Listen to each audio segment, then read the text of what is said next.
Hola, buenas noches a todos. Es un placer estar aquí con ustedes. Pues bienvenido, padre, sin más. Sí, muchas gracias. Y bueno, un saludito pues a quienes nos vean por aquí. Y bueno, en esta ocasión, como una continuidad de los temas anteriores, vamos a hablar, o le hemos titulado así, ahora vamos a hablar sobre el estrés. Claro que sé que hay mucho sobre estrés, muchos videos y cosas por el estilo. No vamos a ir en contra, al contrario, son muy recomendables. Pero en esta ocasión quisiera concluir al hablar de lo que es el estrés, tratar de entenderlo de la manera mejor posible, ver cuáles son los retos psicológicos y espirituales del estrés, porque como lo veremos, pues nosotros tenemos capacidades para entender, ¿verdad?, qué es lo que nos estresa, ya sea por parte del ambiente o por parte de nuestra misma mentalidad. Por eso, entonces, en esta ocasión vamos a empezar por recordar qué es el estrés, ¿verdad? Para luego poder, de alguna manera, identificar cuáles son los retos psicológicos, es decir, funcionales, como qué podemos hacer los seres humanos para funcionar de modo distinto, ¿verdad? Y los retos espirituales, la libertad frente al estrés, nuestra voluntad, el ser dueños de nuestro propio destino, ver lo que Dios quiere, etcétera, ¿no? Y entonces, de inmediato, será iniciar, y para ello, bueno, en algunos momentitos nos vamos a servir de algunas diapositivas, ¿verdad? Entonces, aquí la primera, en la cual pues está el título, ¿verdad? Retos psicológicos y espirituales del estrés. Hay un autor, ¿verdad? Es Hans Seysch, tenemos ahí la fotografía, del cual vamos a decir alguna cosita, pero iniciamos por definir lo que es el estrés. Este señor, que es el primero que habló del estrés, no sé si decir el descubridor del estrés o aquel que lo identifica, ¿no? Él define el estrés como el conjunto de reacciones fisiológicas desencadenadas por cualquier exigencia ejercida sobre el organismo, por la incidencia de cualquier agente nocivo llamado estresor, ¿no? Es la respuesta física y específica del organismo ante cualquier demanda o amenaza física o psicológica. Un poquito más allá de lo que dice Sage, que es la primera partecita sobre todo, ¿no? Ahora se define el estrés, bueno, que no va a contar lo que dice Sage, pero completa un poquito, ¿verdad?, con todos los estudios que ha habido después.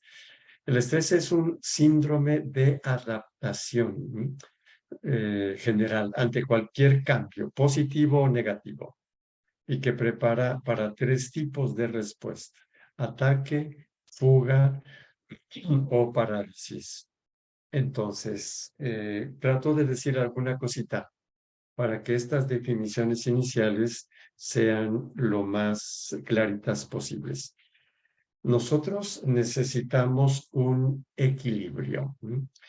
Nuestra vida tiene muchas sustancias químicas, muchos órganos, etcétera, y debe haber un equilibrio que se manifiesta, por ejemplo, en el equilibrio de la temperatura, en el equilibrio en la medida, por ejemplo, de glóbulos rojos, glóbulos blancos, un equilibrio en el azúcar, por ejemplo, en la sangre, ¿sí? Entonces, el cuerpo debe mantener un equilibrio. Cuando hay un agente algo, ¿no?, que lo desequilibra, ¿no?, entonces el cuerpo intenta adaptarse, por eso se le llama síndrome de adaptación al estrés, adaptarse para restablecer el equilibrio, ¿no? Por ejemplo, si una persona no ha comido, ya son las 6 de la tarde, no tiene nada en su casa, no sabe dónde ir a comprar, y bueno, cada vez se pone más estresado, ¿verdad?, más nervioso, porque hay un desequilibrio físico que necesita equilibrarse, ¿sí? Es el equilibrio u homeostasis. Y busca soluciones para readaptar el cuerpo, ¿sí? Y bueno, se da cuenta que hay un restaurante a 10 cuadras, camina y está cerrado el restaurante, aumenta el desequilibrio. Sigue caminando, ve un restaurante abierto y empieza a comer y se restablece el equilibrio, ¿sí? Entonces, la situación fue atentando contra el equilibrio de la persona y el organismo, la persona, el organismo intenta adaptarse, ¿sí? Entonces, vuelvo a repetir otra vez las definiciones, pero digamos intercalando estas reflexiones, ¿verdad? Entonces, en primer lugar, la definición de Sykes, ¿no? Que dice que el estrés es un conjunto de reacciones fisiológicas. Hoy sabemos que, bueno, esas reacciones fisiológicas son parte de algo más amplio que lo mero fisiológico, ¿no? Es la manera como un ser humano se encuentra en la vida, ¿verdad? En su interacción con el ambiente, en su mentalidad, etcétera, ¿sí? Entonces, reacciones fisiológicas desencadenadas por cualquier exigencia ejercida sobre el organismo. Y aquí podríamos decir que, aunque luego se habla de amenazas, etcétera, bueno, el estrés es un poquito más que las meras amenazas, ¿no? Por ejemplo, alguien que se va a casar y está preparándose y está estresado. Es un estrés saludable en cuanto que le ayuda a poner más atención a lo que tiene que hacer, a preparar, a que salga bien la cosa, un poquito de riesgo, ¿verdad? Se va a casar, ¿sí? Ahí, por ejemplo, el estrés se puede considerar saludable porque estimula, ¿sí? A la persona, ¿sí? En cambio, hay el otro en el cual hay situaciones inesperadas que son peligrosas o amenazantes. Pero también existen situaciones que no son peligrosas, pero mentalmente son entendidas como peligrosas. Es una cuestión mental meramente y también esto genera estrés. Por eso se define como un síndrome de adaptación general ante cualquier cambio, positivo o negativo, ¿no? Y todos esos cambios fisiológicos tienen como objetivo, perdón, tienen diferentes métodos, entre ellos atacar, pelear o correrle o parálisis. Bueno, esa es la definición inicial. ¿Cómo apareció esto? Entonces, este señor, Hans Seyss, estaba estudiando medicina allá por el 1925 en la Universidad de Praga, y durante una conferencia clase sobre cómo diagnosticar enfermedades específicas, notó que al profesor le interesaba presentar los signos específicos de cada enfermedad. Es decir, esta enfermedad tiene estas señales, esta enfermedad tiene señales distintas de estas, ¿sí? Entonces estaba tratando de que los estudiantes aprendieran a diagnosticar las enfermedades por las señales o los síntomas de cada enfermedad. Pero el joven Science notó que, bueno, perdón, en esto llevaron diferentes personas enfermas, ¿verdad? Para que se vieran los síntomas. Y cuando se iban describiendo los síntomas, Sykes se dio cuenta de que si bien había síntomas específicos de cada enfermedad, antes de llegar a esos síntomas específicos, resulta que todos tenían síntomas parecidos, lengua sarrosa, dolores varios, etcétera, ¿sí? Y eso le inquietó. No se animó a decirle al profesor, ni mucho menos. Después se recibe como médico y empieza a hacer experimentos. Vuelve a retomar esta cuestión, ¿verdad? Y la hace sobre todo, en primer lugar, con ratas, ¿verdad? Y cosas por el estilo, ¿sí? Y es ahí donde él se da cuenta, ¿sí? De esto que es la definición que ya hemos considerado anteriormente. Repito la definición porque hay un pequeño cambio hacia el final. Entonces es el conjunto, según Sykes, el conjunto de reacciones fisiológicas desencadenadas por cualquier exigencia ejercida sobre el organismo por la incidencia de cualquier agente nocivo llamado estresor, ¿verdad? Repetimos, no siempre es fácil hacer esta distinción. Generalmente pensamos en el estrés en forma negativa, ¿sí? Bueno, es una respuesta del organismo. Bueno, esto ya lo había comentado anteriormente. También había dicho que el estrés puede ser saludable, pero antes de esto, recuerdo, el estrés modifica el patrón de funcionamiento prácticamente de todos los sistemas vitales. ¿Sí? Sistema nervioso, que es el coordinador de todo el cuerpo, sistema cardiovascular, el responsable de llevar los nutrientes a todas las células y de transportar los glóbulos blancos que nos protegen, que es otro sistema, sistema inmune, ¿sí? El sistema respiratorio, cuya misión es proporcionar oxígeno a las células y sacar del cuerpo el dióxido de carbono, ¿verdad?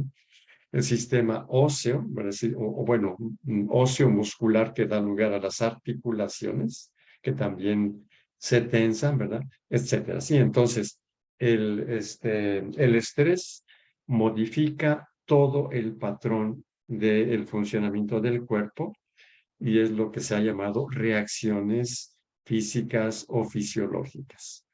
Bueno, creo que es claro que todos los sistemas vitales funcionan para que el ser humano viva. ¿Sí? Todos funcionan en razón de la autoconservación. Este es el principio fundamental de la vida. Y cuando esa autoconservación o cuando la vida de algún modo se siente amenazada, como todos los sistemas están en razón de la conservación, todos se modifican para que no le pase nada o para proteger de la mejor manera posible al organismo, ¿no? Y bueno, ahora sí existe varios tipos de estrés, el estrés saludable que ya lo había comentado anteriormente, ¿verdad? Entonces, y digo otra cosita aparte del ejemplo que puse hace un momento, como por ejemplo casarse, pero también cuando una persona se propone una meta. Vamos a suponer que alguien dice, yo quiero estudiar una carrera y bueno, aparte de que le estresa un poquito los exámenes, bueno, eso le impulsa a estudiar. Llega el momento de la defensa de tesis, ¿sí? Y claro que se estresa y eso le ayuda a poner mucho más atención, ser más vigilante, cuidar todos los detalles, ¿sí? Y logra titularse, ¿verdad? Logra exitosamente la defensa de tesis, ¿sí? Aquí, por ejemplo, lo decía hace un momento, el estrés hace que la persona se sienta viva, alcance un objetivo satisfactorio, tenga una grande gratificación. Y en ese sentido, el estrés saludable es muy importante, ¿verdad? Una persona no tendría nada de estrés si no hiciera nada y si no se preocupara de no hacer nada, ¿verdad? Entonces, este sería el estrés sano y supone entonces que la persona tiene ese estrés porque se puso objetivos importantes. Cuando hay otros tipos de estrés, sabe cuándo detenerse, sobre todo cuando hay una situación estresante, ¿verdad? Y no genera situaciones estresantes irresponsables. Este es un puntito al que vamos a llegar hacia el final, ¿verdad? Una persona puede generar un estrés saludable, por ejemplo, proponiéndose hacer una carrera, pero hay personas que producen estrés inútil, ¿verdad? Porque se drogan irresponsablemente, por ejemplo, porque se arriesgan a cosas sin calcular, ¿verdad? Etcétera, etcétera, ¿sí? Y es aquí donde va a estar los retos psicológicos y espirituales, ¿no? Porque entra en juego la propia libertad. ¿No? Cuando nosotros decimos, es que estoy muy estresado, bueno, pudiera parecer una excusa, ¿verdad? La culpa la tiene el estrés. Pero si vemos las cosas un poquito más profundamente, diríamos, sí, claro, pero no te das cuenta, no te has puesto a pensar, no te has preocupado cómo es que llegas a ese grado de estrés, ¿sí? Bueno, ahí es donde vamos a ir poco a poquito, ¿verdad? Y bueno, vamos entonces al estrés en sí mismo. Ya hemos comentado que es una respuesta fisiológica. Muy bien. Esta respuesta fisiológica tiene dos etapas, ¿sí? Una que se llama respuesta rápida y la otra por respuesta lenta, ¿sí? Y esto a mí me parece que puede ser muy importante. Generalmente nos detenemos en la respuesta rápida y ahí nos quedamos. La respuesta lenta nos va a conectar con lo que decíamos la semana pasada en relación al Parkinson, ¿verdad? Pero bueno, iniciemos por la respuesta rápida, ¿no? Y bueno, leo y comento, ¿no? Al detectar un peligro, las neuronas, el sistema nervioso, el cerebro, las neuronas activan rápidamente las glándulas suprarrenales, las cuales secretan adrenalina y noradrenalina, que en pocos segundos inundan el cuerpo y afectan a todo el cuerpo. En primer lugar, afectan al cerebro, modificando la actividad cerebral y por lo tanto modificando el comportamiento, ¿sí? Por ejemplo, ¿en qué cosas? Aumentando la vigilancia, ¿sí? Incrementando la atención en aquello que nos está estresando, por eso no nos damos cuenta de otras cosas, ¿verdad? Hace que se disminuya el dolor, ¿no? Hay veces que tenemos algo y estamos temerosos y no, ni siquiera nos damos cuenta de algo, ¿no? O por ejemplo, situaciones muy difíciles, ¿no? Se habla por ahí, Goleman lo reporta en uno de sus libros que se llama El punto ciego, ¿no? Una persona que estaba en el mar y un tiburón le arrancó una pierna. Esta persona logró defenderse y no se dio cuenta en el momento en el cual el tiburón le arrancó ¿sí? La pierna. O, por ejemplo, a veces la situación está tan urgente que nos damos cuenta después de que estamos sangrando de alguna parte del cuerpo, ¿no? Disminuye la capacidad del dolor. Entonces, la adrenalina y la noradrenalina afectan el funcionamiento cerebral y todo el cuerpo. Antes de señalar, pues lo tenemos acá del lado derecho, algunas de las cosas que afectan al cuerpo, quisiera presentar la imagen, ¿no? O cómo es que esto se da, ¿verdad? Aquí tenemos entonces dos imágenes, bueno, pues, es la misma imagen, pero vamos a ver por qué está aquí reproducida, ¿verdad? Tenemos aquí el cerebro, ¿no? Imaginamos que aquí está la cabeza, ¿verdad? Aquí está la nuca, etcétera. Sigue la espalda. Bueno, dentro está la columna vertebral y dentro de las vértebras continúa, es casi como una continuación del cerebro, continúa el sistema nervioso central en una cosita que se llama médula espinal, ¿sí? Entonces está el cerebro y la continuación en la médula espinal, ¿no? Eh, bueno, es el coordinador de todo lo que sucede en el cuerpo. De aquí del cerebro salen algunos nervios, ¿verdad? Que se llaman nervios craneales y van hacia todo el cuerpo, son como los cables, ¿verdad? Y seguimos hacia abajo y de la médula espinal siguen saliendo nervios y se llaman nervios espinales, ¿verdad? Entonces, decimos que es sistema nervioso central que está conectado con todo el cuerpo a través de nervios craneales y nervios espinales. Entre esos cables, vamos a decir así, esos nervios, y hay conexiones con los órganos del cuerpo, ¿sí? Por ejemplo, hay nervios que van hacia el iris, ¿sí? Hacia la glándula lingual, o sea, el sabor, ¿sí? La saliva, etcétera, el corazón, luego más abajo, hacia el corazón, pulmón, estómago, páncreas, intestino delgado, colon o intestino grueso, vejiga, gónadas o glándulas sexuales. También aquí están, ¿verdad? Están del mismo modo. ¿Por qué están duplicados, vamos a decir así? Porque esta parte de aquí, la parte central, ven ustedes, está conectada con todo esto y se le llama sistema simpático. Y cuando hay una urgencia, toma el mando esta parte de la médula espinal para acelerar, vamos a decir así, cuando está nerviosa la persona. Y en cambio, la parte superior y la parte inferior, que se llama el parasimpático, también está conectado con todos, pero entra en acción cuando la persona está en paz. Bueno, ese es un dato que puede ser útil, pero aquí lo que quisiera señalar con esta imagen es que el sistema nervioso central rige o decide cómo deben funcionar todos nuestros órganos en el cuerpo. Y por eso es que cuando hay una situación estresante fuerte, ¿verdad? El cerebro lo registra, de inmediato activa las glándulas suprarrenales para que secreten adrenalina y noradrenalina y afecten al funcionamiento de todos los órganos. Esa es la dinámica, vamos a decir así.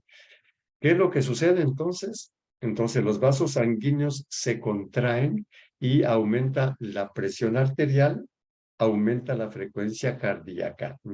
Bueno, sabemos que el corazón y las arterias, bueno, forman parte del mismo sistema y su misión es llevar nutrientes a las células. Entonces, cuando hay una urgencia, el sistema nervioso dice, las células van a necesitar más energía para actuar, ¿verdad? La persona más energía, y entonces acelera la distribución de nutrientes, ¿verdad? Y por eso, al ir más fuerte, la presión en las arterias se hace más fuerte, ¿verdad? Y la frecuencia cardíaca más rápida. Sube la presión, en otras palabras, ¿sí? Porque hay que nutrir al cerebro y hay que nutrir los músculos. Aumenta la glucosa, el azúcar en la sangre, ¿verdad? ¿Por qué? Porque el azúcar es energía. Entonces, por unos mecanismos que vamos a ver un poquito más adelante, cede la insulina, se disminuye, etcétera, para que haya más energía disponible recorriendo toda la sangre por si se necesita.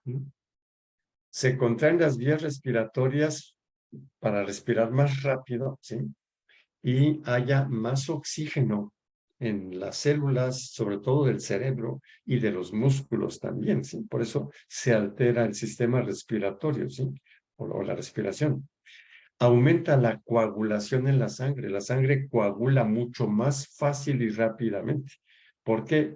Pues por si acaso hay una herida para que no se desangre la persona. De hecho, por ejemplo, cuando una persona está con algo muy importante y se hiere, cuando se da cuenta está sangrado pero seco ordinariamente. Sí, está ya la sangre no, no es que siga sangrando por ahí, ¿sí? Exactamente porque aumenta la capacidad de coagulación, ¿sí? Sube la temperatura corporal por todo este movimiento, ¿verdad? Y todo esto tiene una meta solamente, ¿sí? Que el cuerpo se prepare para reaccionar de la manera más rápida y más eficaz ante el estresor. A toda esta preparación se le llama preparación ataque-fuga, atacar o correrle. Hay una tercera que generalmente no se menciona y es quedarse paralizado. Son tres, entonces, ya lo habíamos comentado al principio, ¿verdad? Y aquí está entonces el esquemita que usamos hace un momentito. Pero ya había comentado, el estrés se da en dos momentos, la respuesta rápida y la respuesta lenta. Y esta va a ser muy importante para la salud y es nuestra grande responsabilidad el poderla manejar. Entonces, mientras todo esto sucede, la respuesta rápida, sí, el cuerpo está preparando algo que tarda más, tardará como unos 20 minutos. La primera respuesta es cuestión de segundos, mientras que esta respuesta tarda unos 20 minutos, 15, 20 minutos, ¿no? Entonces, ante la amenaza, el hipotálamo, que es una partecita del cerebro, empieza a secretar la llamada hormona corticotropina, para que, bueno, entonces esa hormona liberadora de corticotropina va a la hipófisis. La hipófisis ya es una glándula y genera corticotropina gracias a la hormona liberadora, ¿sí? Entonces la libera y al liberarla, esa sustancia, esa hormona viaja hasta las glándulas suprarrenales para que las glándulas suprarrenales empiecen a secretar cortisol. ¿Sí? A ver, entonces creo que resulta claro que el hipotálamo controla la secreción del cortisol, o dicho de otro modo, el cerebro controla la secreción de cortisol. Aquí tenemos entonces un esquema, ¿sí? Tenemos, aquí estaría el hipotálamo, ¿sí? Está en la base del cerebro. Muy cerquita de ahí está la hipófisis, que es una glándula. El hipotálamo y la hipófisis se comunican a través de neurohormonas. Entonces, como ya lo comentamos, el hipotálamo secreta una hormona liberadora de la sustancia. Entonces, la hipófisis ya recibe esa orden, la recibe del cerebro, la orden, y manda la sustancia hasta acá abajo, hasta las glándulas suprarrenales, están arriba de los riñones, ¿no? Y aquí es donde se fabrica el cortisol y entonces se empieza a secretar más cortisol del ordinario. Vamos a ver que el cortisol es algo importante para nuestra alimentación, pero cuando se excede, entonces empieza a perjudicar, ¿sí? Entonces, ya lo comentaba, el cortisol tiene un papel importante en el metabolismo, ¿sí? ¿Cuál es la meta del cortisol? Asegurarse de que nuestro cuerpo tenga un suministro de energía suficiente. Aquí vamos a tratar de entender la relación entre la respuesta rápida y la respuesta lenta. Entonces, en la respuesta rápida, en cuestiones de segundo o menos, fracciones de segundo, el sistema nervioso vegetativo, que ya vimos el esquema, estimula a las glándulas suprarrenales, de las cuales ya vimos el dibujito por ahí, y las glándulas suprarrenales de inmediato generan adrenalina y noradrenalina a todo el cuerpo para que se haga esa respuesta, ¿no? de emergencia. Ahí está usando mucha energía el cuerpo, ¿sí? O sea, está gastando mucha energía. Entonces viene la respuesta lenta. Hay que mantener el nivel de energía. La lógica sería, pues si el cuerpo sigue así, se le va a acabar la energía, ¿no? Entonces, ¿qué es lo que hace la sabiduría corporal? Empieza a producir más cortisol. ¿Sí? ¿Por qué? Pues ya lo comentamos ahora, porque el cortisol tiene la misión de asegurarse de que al cuerpo no le falte la energía suficiente para responder a aquello que está afrontando, ¿sí? Entonces, el cortisol aumenta la concentración de glucosa en la sangre, degrada, transforma grasas y proteínas para obtener energía. Si degrada quiere decir descompone para que trabajen como energía. Entonces degrada grasas y proteínas, repito, para obtener energía. Inhibe la liberación de insulina. ¿Para qué? Para que haya más glucosa, ¿sí? Que es energía, ya lo comentábamos, ¿verdad? Reduce la actividad de nuestro sistema inmunitario y también las cuestiones inflamatorias. ¿Por qué? Pues porque el sistema inmunitario consume energía y en ese momento no son necesarias, ¿sí? Entonces, ¿cuál es la importancia de conocer los dos tipos de respuesta? Primero, porque cuando tenemos una situación inesperada en la que urge una respuesta, la respuesta rápida es importantísima. Imaginemos que vamos en carretera y de repente de adelante se frena y nosotros tenemos, o se atraviesa alguien. Y la reacción rapidísima es gracias al estrés, a la respuesta rápida del estrés, ¿sí? Entonces, el sistema nervioso, como actúa por corriente electroquímica, que es velocísima, de inmediato las glándulas parnales y entonces la persona tiene suficiente rapidez y energía para frenar, por ejemplo. Vamos a suponer que alcanza a frenar y ¿sí? Entonces el estrés cumplió su función, ¿verdad? Duró lo que tenía que durar y eso es muy bueno. ¿Sí? Pero si la persona no logra asimilar esa situación o se encuentra en otras situaciones que vamos a ver que generan lo que se llama estrés crónico, es decir, no se resuelve el asunto, la amenaza continúa o es demasiado repetitiva, ¿sí? Entonces aquí el asunto ya es el cortisol, ¿verdad? La adrenalina y noradrenalina también, ¿verdad? Estará la persona más tensa, lo que ustedes gusten. Pero aquí el asunto es que esa sustancia que se llama cortisol, que es muy importante, muy útil para el metabolismo, empieza a ser producida en exceso y los problemas de destrucción y de enfermedad en el cuerpo empiezan a darse, ¿verdad? Entonces el cortisol, ya lo comentamos la vez pasada, exactamente es aquí donde nos conectamos con el tema del Parkinson, ¿verdad? El cortisol es un inmunosupresor, un corticoide, que en exceso empieza a deteriorar y matar las células, en particular del hipocampo, y eso hace que disminuya la capacidad de recordar. También afecta la corteza prefrontal, y esta es importantísima para nuestra condición humana, y por eso se ven afectadas ciertas funciones, ¿no? Como la capacidad de tomar decisiones, de concentrarse, la memoria de trabajo, que es lo que hace que decidamos en el momento, ¿verdad? Entonces, y también afecta la neuroplasticidad. Aquí subrayo dos cositas. Nuestras células tienen la capacidad de regenerarse cuando están así medio desgastadonas. Bueno, pues el cortisol en exceso impide que se regeneren y en el peor de los casos mata, ¿verdad? Y el cerebro, que puede mejorar, cambiar, ser flexible, pierde eso, ¿sí?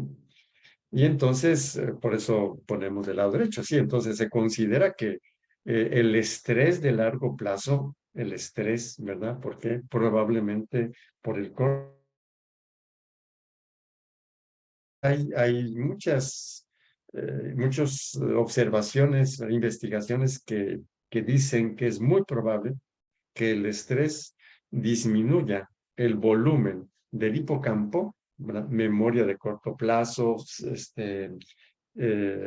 captación del ambiente, ¿no? Y de la corteza prefrontal, funciones superiores, vamos a decir así, del ser humano, ¿sí? Y bueno, ¿cuáles son? Entonces aquí, repito que el estrés sano, bueno, pues cumple su función y ya. O una persona que ha trabajado sobre su carácter, sobre su persona, cuando hay situaciones amenazantes, estresantes, las resuelve, ¿sí? En cambio, cuando no, es decir, cuando una persona en su estilo de vida tiene un estrés continuado, es ahí donde las cosas, digamos, ya son muy problemáticas y se le conoce como estrés crónico. ¿Y a qué se puede deber el estrés crónico? A una rutina de trabajo o de escuela, ¿sí? Es decir, estar en un trabajo en el cual se le exige a la persona más de lo que se le puede exigir a alguien, ¿verdad? Situaciones muy injustas, o sea, pero ya estructurales, ¿no? que persisten, es una rutina, ¿no? ¿Sí? Todos los días va a trabajar y todos los días se estresa, ¿verdad? Rutinariamente. Problemas familiares también permanentes, ¿sí? Conflictos, o sea, todos los días hay corajes, hay discusiones, hay peleas, ¿verdad? O a veces un cambio repentino, pero muy difícil, ¿sí?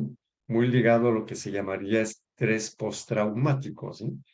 Un accidente muy grave, una pérdida muy grave que dejó a la persona asustada, estresada y no puede resolver eso, ¿sí? Entonces, aquí el, bueno, un ejemplo que había comentado anteriormente, ¿no? Eh, y bueno, quisiera pasar entonces a lo siguiente. ¿Cuáles son entonces los consejos que se dan y lo que he llamado desde el principio retos psicológicos y espirituales, ¿no? Entonces, del lado izquierdo les presento los consejos ordinarios, lo más frecuente, ¿sí? Es decir, este, si ustedes van con alguien que sabe de estrés, ¿qué tengo que hacer? Bueno, hace ejercicio. Sí, claro. Hacer ejercicio sistemáticamente es un desestresor. Yo no sé si ustedes lo han experimentado, pero cuando hay una situación que es muy, muy molesta y uno se queda así y empieza a caminar, le sobra una energía. Y si camina uno media hora, una hora, ¿sí? Esa energía exactamente se usó caminando, además de todos los beneficios del ejercicio físico. Practicar técnicas de relajación, respiración profunda, meditación, yoga. Tuvimos muchas pláticas viendo sobre el yoga y lo que se dice, ¿verdad? Y algunas de las reacciones de las personas que dicen, ¿y cuál es el problema? Si a mí me ha ayudado en esto y en esto más allá, ¿verdad? Bueno, yo simplemente les recuerdo que hay investigaciones científicas sobre el yoga y es un ejercicio relajante y puede ser muy útil. Si a alguien le genera problema, pues bueno, no la practique. Evitar el tabaco, perdón, ahí está el trabajo, no, el tabaco, o sea, fumar, evitar el fumar, y demasiado café, demasiado cafeína, ¿sí? Y desconectarse sistemáticamente de todo lo que uno tiene que hacer para ver una película, leer algo interesante, convivir con familiares, amigos y todo el asunto, ¿no? Son más o menos los consejos cotidianos. Pero bueno, como retos psicológicos y espirituales, aparte de esto, incluso algunos de estos consejos requieren la transformación de mentalidad y de hábitos, y no es tan sencillo. Por ejemplo, hacer ejercicio, por ejemplo, evitar el tabaco, ¿sí? Y cosas por el estilo. Ya allí hay retos psicológicos y espirituales, ¿no? Entonces, la primera cosita que yo diría con respecto a lo que he puesto como primera cosita, la transformación de la mentalidad, aparte de lo ya señalado, sería el hecho de ponernos el problema de ver si realmente aquello que nos estresa de veras es amenaza. Hay muchas cosas que no son amenaza, son cotidianas, solamente que nosotros acá en nuestra mente creemos que lo controlamos, ¿no? Por ejemplo, las personas que están muy nerviosas para dar una buena imagen, porque ¿qué van a pensar los otros de mí? Como si nosotros tuviésemos la facultad de controlar el pensamiento de los demás o como si el pensamiento de otros fuese muy amenazante, me pudiera hacer algo, ¿no? Aquí, por ejemplo, sí se necesita reevaluar, recodificar los significados que nosotros le damos a las cosas. Esto me parece que es un reto psicológico y un reto espiritual muy importante, ¿verdad? Y que tiene que ver con algo más que los consejos ordinarios que ya hemos visto del lado izquierdo, que se enfocan ordinariamente hacia qué cosas hacer y son muy importantes. Lo que también es importantísimo es no solamente qué puedo yo hacer, sino también qué puedo yo modificar, ¿no? En el modo como percibo el mundo. Lo percibo demasiado amenazante, que no he entendido quizá que los demás piensan lo que pueden de uno, que yo no tengo control sobre eso, que si piensan mal de mí, bueno, pues depende de mí darle peso o el peso necesario, adecuado o no darle peso, ¿sí? Entonces, este es un grandísimo reto. En la vida espiritual se considera que el cambio de mentalidad, la famosa conversión, es central. Pensemos en los discípulos de Emaús, ¿no? Que iban tristes porque habían crucificado al Señor y luego regresaban alegres y de todas maneras habían crucificado al Señor. Es decir, ellos no estaban tristes por el evento resurrección, sino por el modo como entendían, perdón, la crucifixión, por el modo como entendían la crucifixión. Y aquí el grandísimo reto, que es mucho más profundo, psicológico y psicológica, espiritualmente, es de veras, algunas de mis situaciones o algunas cosas que me estresan no se deberán al modo como yo las pienso, al significado que yo les doy, ¿sí? Y es aquí entonces el primer grandísimo reto psicológico y espiritual. El segundo, la toma de decisiones en lo referente a las relaciones, al ambiente. Si el ambiente en el que estoy es muy estresante, ¿qué es lo que explica que yo haya elegido ese ambiente o que yo permanezca en ese ambiente? O, por ejemplo, si estoy en relación continua con personas calificadas como tóxicas, ¿qué es, o sea, en dónde está mi voluntad, mi decisión de cambiar de relaciones interpersonales, ¿sí? Es decir, buscar otros ambientes, por ejemplo, otro tipo de experiencias, etcétera, ¿sí? Que las noticias todo el tiempo me están bombardeando, pues ¿quién me manda a prender el radio o la computadora o la televisión, sí? ¿Por qué no elijo situaciones, de noticias creíbles, indispensables y ya, por ejemplo, sí? El cambio de hábitos, bueno, ese está más relacionado con algunas de las cositas que decíamos, ¿no? Del lado izquierdo, vamos a decir así, como por ejemplo si está habituado a fumar, cambiar el hábito, o un tipo de alimentación, por ejemplo, ¿sí? Alimentaciones más sanas y cosas por el estilo, ¿sí? Otra, el manejo de las emociones, ¿sí? Que pienso que probablemente pueda ser el tema de la siguiente vez, ¿sí? Es decir, aquellas emociones, bueno, todas las emociones tienen un sentido, igual que el cortisol, ¿no? Tiene un sentido positivo, pero pueden ser enfermantes, ¿verdad? Desgastantes, inútiles, pueden ser perjudiciales también. Y si lo son así, tengo capacidad de manejar las emociones, ¿sí? Es un reto psicológico de conocimiento de las emociones y un reto espiritual, capacidad de manejarlas. También, por ejemplo, el entender, el ser capaces de favorecer el desarrollo de emociones positivas, no ingenuas, positivas, ¿sí? Gratificantes, que requieren compromisos personales y cosas por el estilo. Y sobre esto doy un dato que de alguna forma nos conecta con este tema, ¿sí?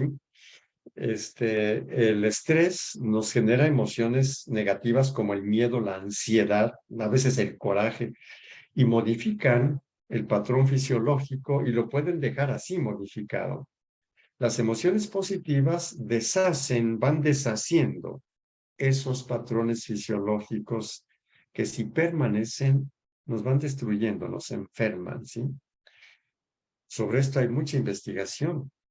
Ya se ha visto que más o menos la proporción es de 3 a 1. Es decir, si tenemos una emoción negativa, digamos, algo muy estresante, pero tenemos 3 positivas por una negativa, el efecto queda completamente anulado. El efecto de la emoción negativa en términos fisiológicos, en términos de salud.